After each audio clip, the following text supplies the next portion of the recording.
సమర్థ సద్గురు సాయినాథ్ మహారాజ్ కీ జై. సాయి బాబా గారు అయితే ఇలా అంటున్నారండి, నా ఇష్టం లేకుండా ఇంటి గడపను ఎవరు దాటగలరు, ఎవరు సిరిడి రాగలరు, స్వేచ్ఛగా ఎవరికి నా దర్శనమవుతుంది అని బాబా గారు అయితే అంటున్నారు అండి. ఇంకా బాబా గారు అనుభవాల గురించి అయితే తెలుసుకుందాము.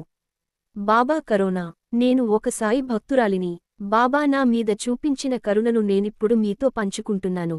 2024 మే నెలలో నేను ఊరు వెళ్ళినప్పుడు మా డాడీ నాకు ఫోన్ చేసి, మా ఆఫీసులో తెలిసిన వాళ్ళు 10 రోజులు తమిళనాడు యాత్రకు వెళ్తున్నారు, నువ్వు వస్తావని వాళ్లతో చెప్పాను, వెళ్తావు కదా అని అన్నారు. సాధారణంగా మా డాడీ అలా యాత్రలంటే అంత తొందరగా ఇష్టపడరు, మనసు మంచిదవ్వాలా ని అంటారు. అలాంటిది ఆయనే వెళ్ళమంటుంటే నాకు ఆశ్చర్యమేసింది. డాడీ కూడా అదే అని, ఎందుకో తెలియదు కాని నిన్ను పంపించాలనిపించింది అన్నారు. నాకు కూడా వెళ్లాలనున్నా ఒక్కదానినని ఆలోచిస్తుంటే డాడీ, పరవాలేదు వెళ్ళమ్మా, అందరూ నాకు బాగా తెలిసినవాళ్ళు అని చెప్పారు. ఇంకా నేను, సరే వెళ్తానా ని చెప్పాను.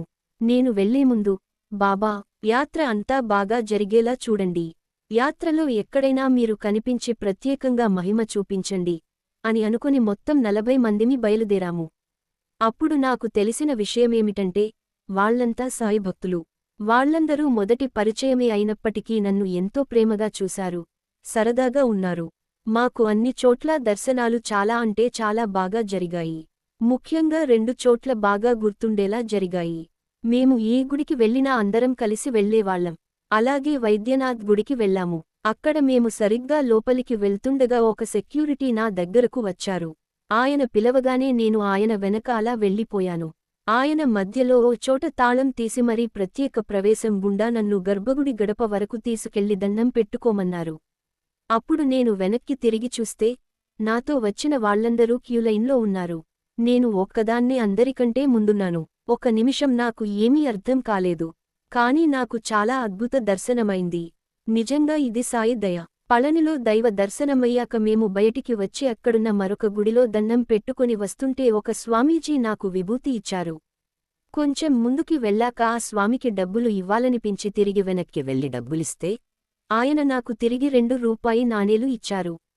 ఆ స్వామీజీ, సెక్యూరిటీల రూపంలో బాబానే అనుగ్రహించారని నాకు అనిపించింది. ఒకసారి ఏమైందో తెలియదు కాని, నా ఒళ్లంతా దద్దుర్లు రావడం మొదలై మందులు వాడుతున్నప్పుడు తగ్గడం, మళ్లీ తర్వాత వచ్చేయడం జరుగుతుండేది. నాకు ఏం చేయాలో అర్థం కాలేదు. నెల రోజులకు పైనే బాధపడ్డాను. అప్పుడొకరోజు, అవును కదా, సాయి బ్లాగులో పంచుకుంటానని మొక్కుకుంటే నా సమస్య తీరుతుందా ని మొక్కుకున్నాను. నిజంగానే ఆ సమస్య తగ్గింది. ధన్యవాదాలు బాబా.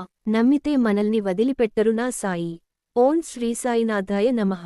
సాయినాథునికి నమస్కారాలు. నా పేరు సుబ్బమ్మ. ఒకసారి ఉన్నట్టుండి నా మొబైల్ ఆఫ్ అయింది. బటన్స్ ఏవీ పనిచేయలేదు. అప్పుడు నేను, రిపేర్కు ఇవ్వకుండా బాగా అవ్వాలి బాబా అని అనుకున్నాను. తర్వాత మా మనవడు ఏదో చేస్తే ఆన్ అయింది.